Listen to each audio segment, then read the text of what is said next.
In today's video, I'm going through all the questions you guys have submitted to the request box. I've not even reviewed these, so we're going to real-time answer how to grow your coaching business, this doozy long one, live webinars, tracking show rates, video nurture, funnels, A-player closers, email stacks, all the things. Last year, we did 30 million in cash collected in our info coaching business. We've done 72 million-ish now. I will update this on the next video, and I'm not selling anything. Everything is just showing in this channel what did work, what didn't work, and what we are actively doing to scale to 100 million a year, all with the goal of finding talent, opportunities, and networking with cool people doing the same. So let's get into it. First one we have here, we run a coaching and agency business, dual focus. We're making $350K a month, and the agency is 80% of the business. Cool. And we built a software in-house. Okay, so we also have a software, triple split of focus, to support the agency and to continue working with coaching clients after the first 3 or 6 months of training. Cool. We do not sell the software as a service. Okay, so maybe not as focused. And we have no intention to do so, as that is our business moat. Cool. So use it on deliverable. Got it. It's on the fulfillment side, not on the sales side. We get all of our clients from referrals and YouTube. Also great. Helps gross profit for the unit. And we never run any paid ads, even if we're an advertising company. Okay, well, kind of like the whole practice what you preach, but is what it is. We can afford a CAC of 2K to achieve a lifetime gross profit, LTGP, to CAC ratio of 15. Okay, so you're making 30-ish. Is what I'm going to get by that. So you're making 30 in an LTGP. The coaching business is more profitable and scalable, and we've seen lots of clients going from the coaching to the agency. And the coaching business is different from anything else in the market since they're all agencies. So you're selling to agencies, built it off $100 million offer, book, great book. Agency's AOV is $4,500 a month. Solid agency churn is sub 4%, which is great.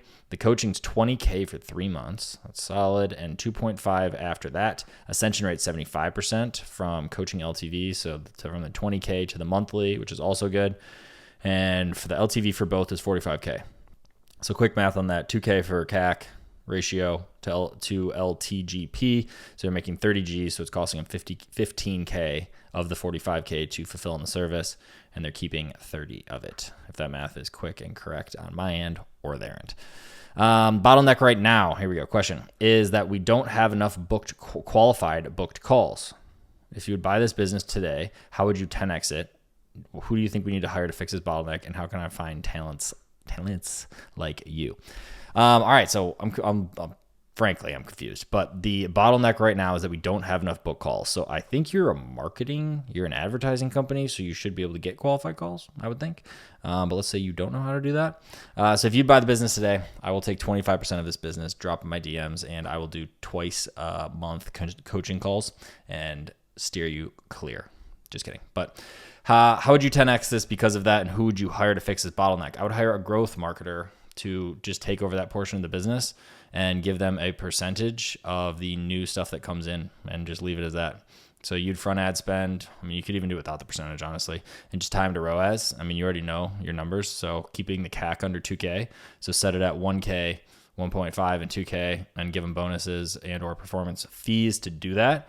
But if you just need to generate enough book qualified calls, which makes me think that you also might not have the booked calls that you just it sounds like you might have booked calls, but not qualified ones, which is then just basically how you're running them through the funnel. So if the framing is correct to get the qualifying, so simple example, but like don't click on this if you don't have over 200K or if you don't make over 200 grand. Aggressive, but like unexample. So that's an extreme, but you could do that same thing with like, if you're a landscaper, click on this. If you're an agency owner that does over 100K a month, click on this. If you are not, do not click this, do not click this. Have it in the headline, have it in the VSL, have it in the application that literally DQs them and does not allow them to complete the form unless it does. And then you just need to run volume. Increase ad spend. Again, right now it looks like you only do organic. So make sure it's in all your organic and you're not just pumping out stuff to get views and you're actually doing it for your target audience. But yeah, that's how I'd focus on that. So who would you hire? I would just do that. And how can you find talent like me? I have no idea.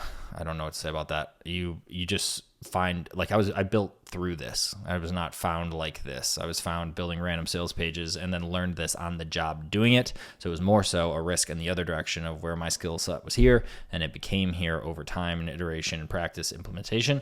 So yeah, that's what I would do. But I would just hire a growth marketer. And if you're an agency, you already know agencies. So I would literally just hire someone to do qualified book calls and directly tie the compensation to your CAC if you know your numbers. So simple.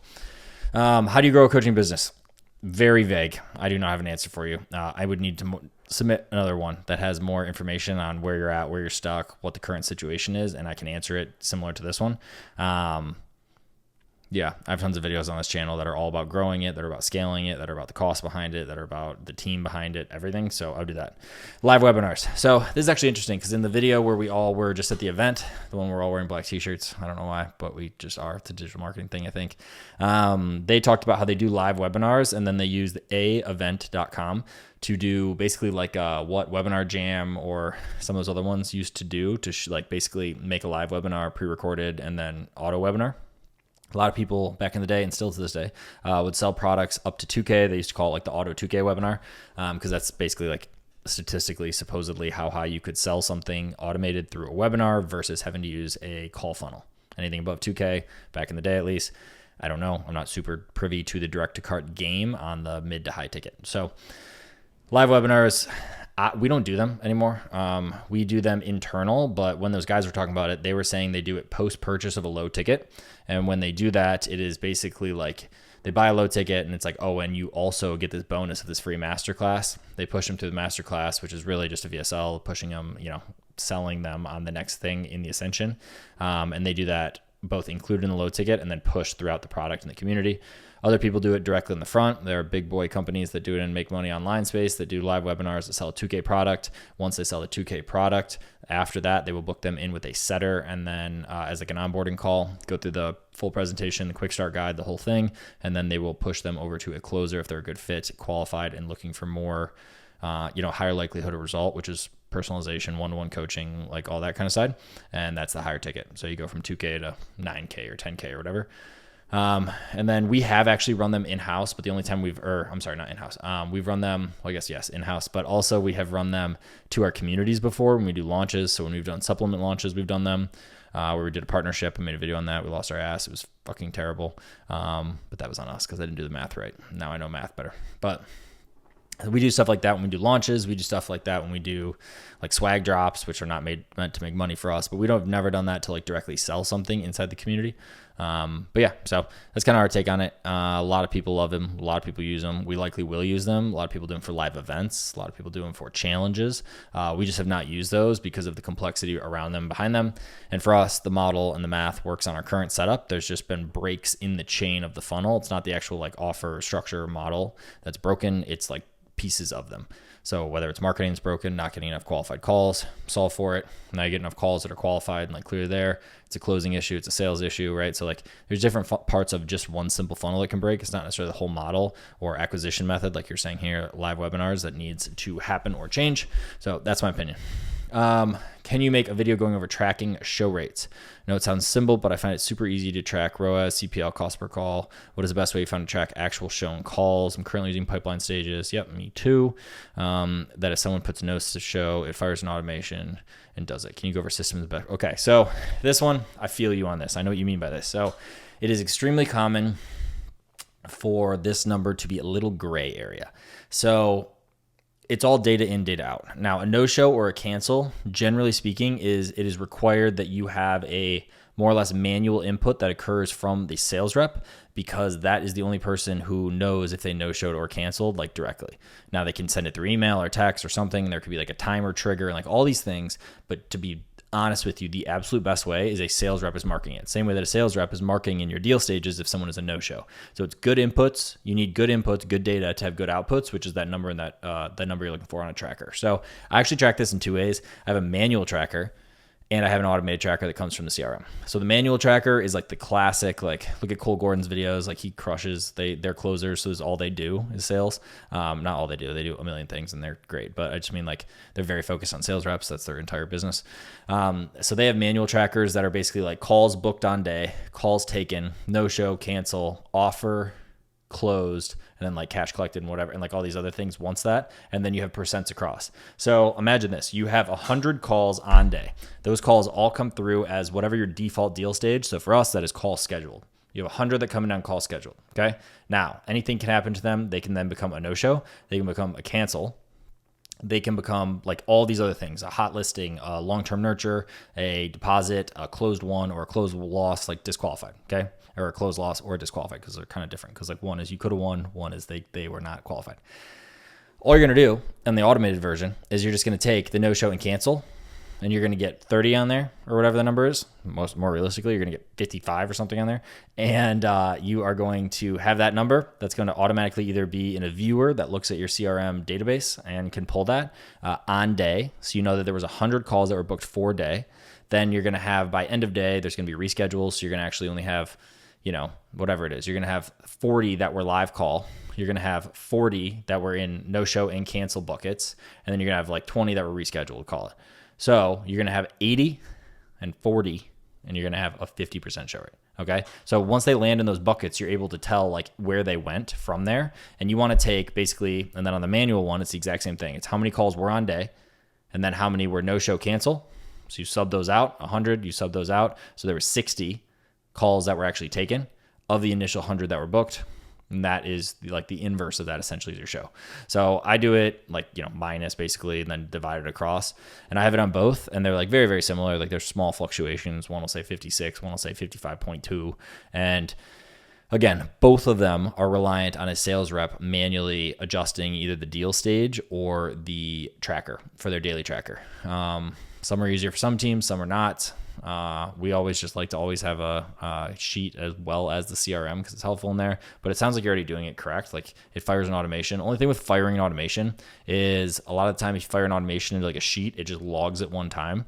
And it's like, oh, this person no-showed. But it's like the person could accidentally click it and then change it right after, and it wouldn't adjust in your sheet. So that's why databases and like CRMs are cool, because they're real time. So like your chart would real time change. It could go back and forth versus if you're logging them into a sheet, which it sounds kind of like you are. Oh yeah, because you literally said it. Then yeah, it likely, you want like a live viewer.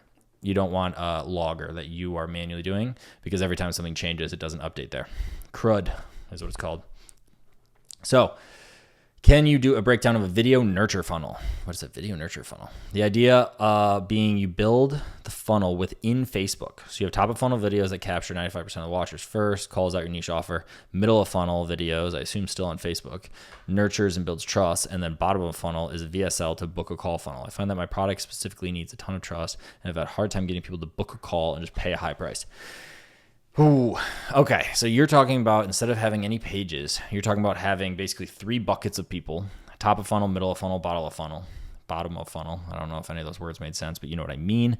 All on Facebook, which is very interesting because you never own the data. All you have is pixel data on that, or even like that. It's all you have is audiences that you can build from the from the video view data, and you're never sending them to your site by how it sounds like you're doing, which I don't do. We don't do. So I understand the theory. I know people who run 10-minute VSLs on Facebook, on platform, like natively on platform, send them to a low ticket, convert like crazy. Josh was talking about that in the video where he has a friend that does, $50K a day profitably on the front end doing that style of model. We do not do that really. Like we have tested and done longer form videos. We definitely do it with testimonials or like kind of like compilation videos. We have never at scale ran, we've tried, actually, I know we've tried, but like we've never run the full VSL on platform for an extended amount of time. So I don't know why you would want to do that and not own the data. I mean, I assume you're trying to go for a cost because you're trying to go for like video views and you're trying to just ramp it there so you can decrease the cost. But like the economics work sending them off platform. So I don't know why you wouldn't. I mean, sure, try it, but all you would do is you would run a bunch of those on the top, and then you'd have exclusion audiences. So like once someone does that, they only see the other videos and then like down the funnel. So that's like the same way that Jeremy Haynes puts in his videos, the hammer them strategy, or like they were talking about that roundtable video I uploaded about how you can do it for content on the front end pre-booked call, just do it with leads. And they're just video view campaigns with no links. And the idea is once someone watches, has a through play of one, you exclude them from that, so they don't see the same video. So they're basically just seeing different videos of you over and over and over with like a 20x frequency across the campaign. That's the general gist. So you're basically talking about doing that. And he talks about this actually. Go watch Jeremy Haynes' videos. He's so much better at this. And like he runs the actual ads. I don't run the ads. I just understand the concepts kind of. But he talks about one, I'm totally blanking. It's like the flytrap, like the Venus flytrap method. And it's like this. It's like step 1, then step 2, then step 3, and you walk them through the videos on platform. So he actually does do this and then pushes them there. If your issue is a ton of trust, trust is basically that their belief in you to get them the result. So that's case studies, that's testimonials, that's authority, like positioning, that's all of that. There are people that run ads direct, and then also consumption once you get them. So getting their emails and then being able to remarket to them both through email and ads and continue to help them and continue to offer value to them builds trust. So if you can do that through lead magnets and then just continue to market to them through those platforms with just more content, more value, do it through free courses, free stuff, things you normally, sell, just giving to them. Like that's how you build trust, not just make them watch a bunch of stuff over and over on platform. Like that just kind of like gets them in front of you. I would, I guess it's both, especially if you're providing value in the videos, but yeah, I would do that. And then same with us, we do an opt-in on a lot of our stuff, and the ones we go direct to app on have a lower show rate and a lower close rate. Math, economics are like better, so like it makes it so it can get close to working. But we do the volume game for that specifically, so we can do nurture. We can push them back to the site. We have tons of content on site. We offer them free courses, free stuff, and then when they're ready, they basically upgrade themselves. So I hope that answers. But go check out Jeremy Haynes. I cannot speak. Sunday night. What makes an A player closer, and how are you able to identify that in the hiring process? It's the hungry one. I mean, in the hiring process, that's a little tougher. Like you can kind of tell who's got it at some level. And I haven't done direct hiring for this in like 3 years. So we used to be the sales team, and then we hired the sales team, and then we managed the sales team, and then we hired in managers for the sales team, and then I have not been on the process of hiring or managing a sales rep since. So this is old news.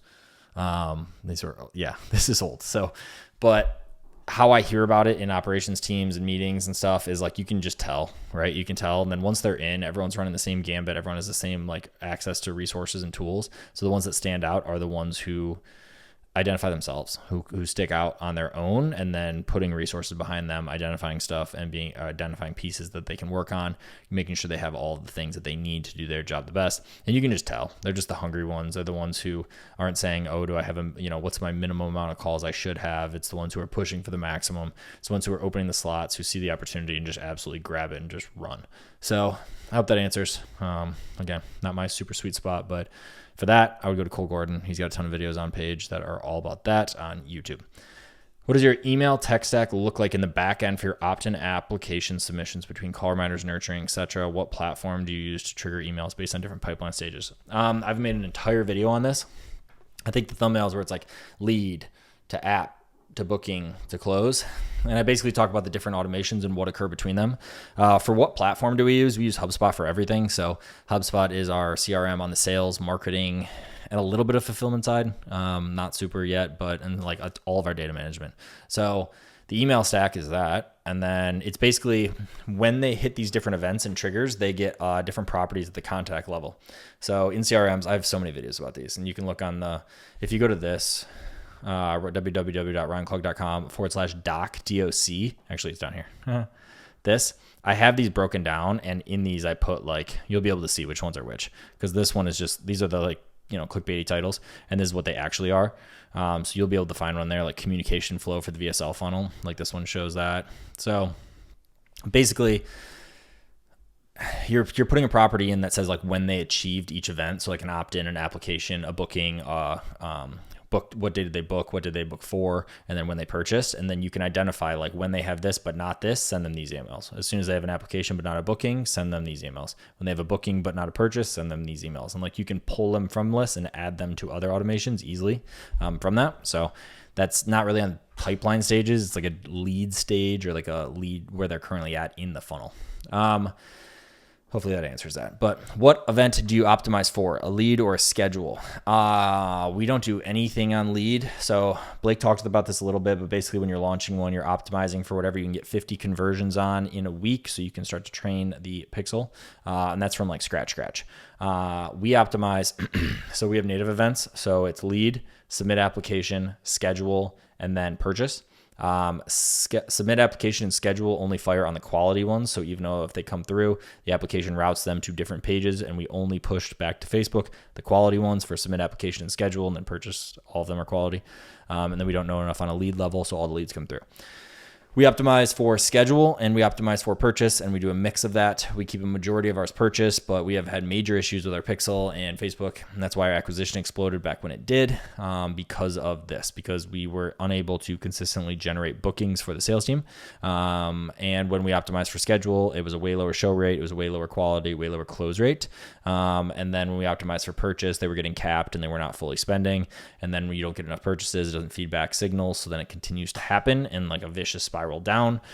So we had a lot of issues with this, but in current state, we run about, call it 80% purchase, 20% schedule. We want to run more on schedule. It is cheaper, but it directly is like a correlate to cheaper is also lower show, also lower quality. So we're trying to play like we're trying to dance the line here on like how to keep enough volume while also just optimizing for quality people. So we're trying to retrain our schedule to make it so it's the highest tier quality people. So get the economics of a schedule, but get the ROAS of a purchase. So we're constantly playing this game and dancing with that, but hope that answers. And then same thing with low ticket, we optimize for purchase. If you want a purchaser, optimize for a purchaser. And then just hope and pray you can get your volume and your costs in the correct thing, and that the attribution comes back within the window, because that's a big thing with call funnels. And yeah, so also my video is skipping. I never backed up my Mac, so I still haven't moved to my new one, but sorry about it. How to lead your team effectively, and how do you keep your sales reps motivated after the first 6 months? How do you keep your entire team on the growth mindset and hungry? And I notice excitement can fade. Correct. Excitement can fade for you. Excitement can fade for your team. Excitement fades completely. So the vision does not, the cast out and the growth and progression does not. So that is a direct measurable. That is easy to see. That is easy to feel. So for the sales rep portion, at least, how do you keep them motivated after the first 6 months? It is known that there's like a lull that happens for sales reps. And again, this is not my zone of expertise. Please go watch like a Cole Gordon or some of these guys that like absolutely crush with this. Joshua Troy talks about this.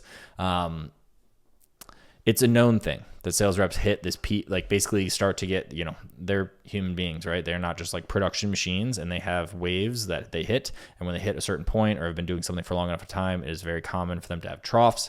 And how do you navigate that in the emotions? Go watch those guys' videos. They're going to help you way more than I'm going to help you with that. But it is natural, and it's going to happen everywhere. It's going to happen in your fulfillment. It is going to happen in your HR. It is going to happen in your finance team, maybe lesser because it's less banging your head against a wall that it might happen with a sales rep. But they're emotional. They're emotional beings, and that's how they can navigate these conversations in a good way and also have these lulls. So how do you keep the entire team on a growth mindset and hungry?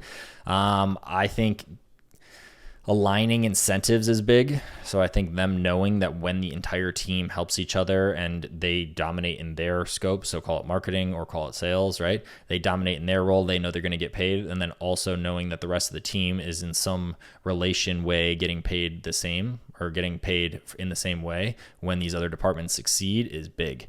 So you don't have to do that through a profit share pool, but there are ways to incentivize comp or tie the incentives to one another. Quick example of this, marketing. So right now I'm talking basically how you keep the growth and hunger for the ops team. So like a lead of marketing can make X amount of dollars as base, and then they can make a performance percentage that is based on, call it net CPA. Now, net CPA is all good and dandy. You can be the best marketer in the world, but if you're running a sales team or a sales call funnel and the sales team isn't closing, the net CPA will never be in alignment. So they have a horse in that race to make sure that the sales team is doing well. So it's tying the comps together, right? In that way. Same thing that sales has a horse in the race of marketing, because if they don't have enough bookings, they can't hit the volumes and they can't hit their incentive pays because they get paid as a percentage of net new rev. The fulfillment side of things is based on volume that comes from the sales team, which comes from the marketing team, and then also managing costs within there. But if they need to pay their team XYZ to keep afloat, they have to pay more per client because they don't have the new inflow. So they're also in the sales and marketing thing. So it's basically making sure everyone's comp and stuff is tied together. So you always have that team and everyone's driving towards the same thing. So that's both the vision thing and then also just like a straight up financial thing that you can drive behavior with. But every time they do studies, it's like, the third or fourth most important thing is finances, and the rest is like to feel valued, to feel like what they're doing is contributing, to make sure that what they're doing feels like progression. Like that's my goal of everything I do, is just progression, just to feel the progression and feel like you're winning in that way. So hopefully that helps. But yes, excitement can fade, but habits do not. So how do you gain connections and contacts at the very beginning when you have nothing? Dude, I am the worst person to ask this question. Literally the worst person ever. I have no connections and contacts, or I had none until I started doing this. So I literally lived in a cave, didn't talk to anyone. I couldn't name. I mean, I could name because I knew who they were, but like they had no idea who I was in info and coaching space, or really any space. I have never been one to really do that. In the last at least like 10 years, I haven't, or more. So how do you gain? You are valuable. You put out stuff, you show that you're working on things, you do it raw, you are who you are, you to your core. You're not faking shit, and people can tell that in 2 seconds. So yeah, I mean, I think just being that, I think buying courses and being communities, I've bought, simplest example, this is actually funny, but like before I even started doing these, I seriously had like zero. I had like the people I worked with and like original family, friends, girlfriends, stuff like that. And that was about it. And now I have hundreds of people that I can talk to that are in this like sector of online business, the info coaching world, and a little bit of lead gen affiliate. And even those, there's not too much depth to them yet, but like I do have the contacts, I do have the connections, and it's working. So, me looking for talent opportunities and a network is directly working from this. So me just sharing like where we're at in the trenches, and it has nothing to do. I mean, like, it doesn't matter what the number is. It doesn't matter if it's 100 million, doesn't matter if it's 1 million, doesn't matter if it's 10,000. Like there are literally groups on Twitter called Build in Public of everyone who's at $0 in cash collected, and they have a band of people around them that are all supporting each other. It's like, it's just a shared vision, back to even like the last question, and shared values on what you're doing, and just being a real person and doing that. So yeah, I think it's easy to do when you have nothing. I think it's actually maybe easier to do, depending, just by finding people who are in your space and then picking out the couple people that are maybe above, that are willing above. I even fucking hate saying that, but above in terms of what your goal is, or closer to the goal that you are trying to achieve. So, and then I've also met people in communities and groups. So where I was going with that story, and then I fucking yapped, is I bought a like meme coin trading, whatever, Telegram thing. And I just got in there and just started throwing Nate, like talking about this and this and this. And I had like 10 people I would talk to like all day, every day, when we were just like in the trenches for 18 hours a day, just like making tens and hundreds of thousands of dollars, like back and forth doing this. And like, it was just funny and fun.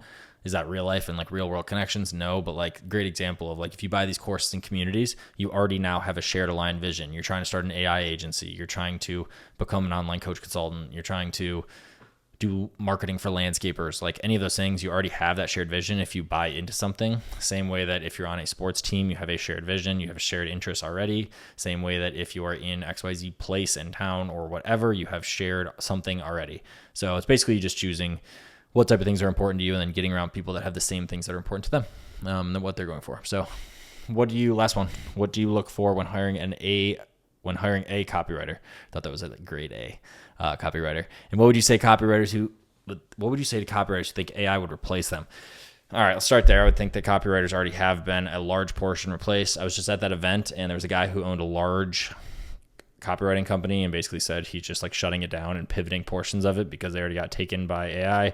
I didn't really know if I believe that or not, and we'll see. But it's basically who can use the AI. So if copywriters can use it, there are guys who are crushing this right now, like Mario something, Stefan Georgi, like those guys were on AI the second it was right there to use it in copywriting, and just like essentially used it, if you watch any of my other videos, to like decrease their fulfillment time and costs, and just still charge the same thing.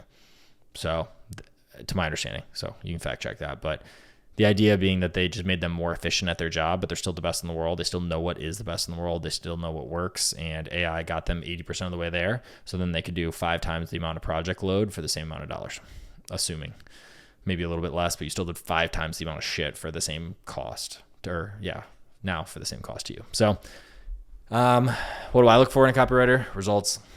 I'm at the point now where I look for like experience. So if people are doing it or have done it, I want to see that they have. I like to know they've done it in the industry. I like to know they've done it in the space where they're already selling to that market. They know it's important.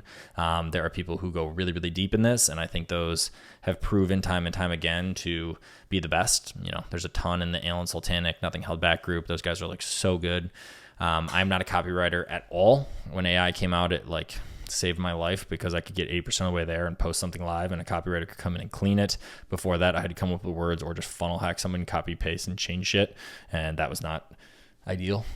So yeah, I'm basically looking for a copywriter who has the experience, who has the results, who does it in a fair compensation way, and who is smart to be efficient, but not do it in a way that they charge XYZ mass amount, not based on results, and then take 12 minutes to do it via AI. It's like that arbitrage is not there. The arbitrage is between the results and the time or money it costs the person to do it.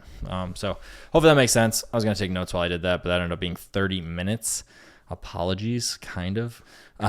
So here is where you can submit more of these. I'll do these like every week-ish. I want to keep these kind of like high level if possible. Not high level. I want to go deep into them, but I don't really want like beginner E, and these didn't feel like beginner ones, so I feel good about that. Daily update. All of these are in the doc. I just hit 51, I think, in a row. So today should be 52, I believe. But that's what I got. Hit me on X, hit me on IG, and we will talk soon. Have a good week. Bye.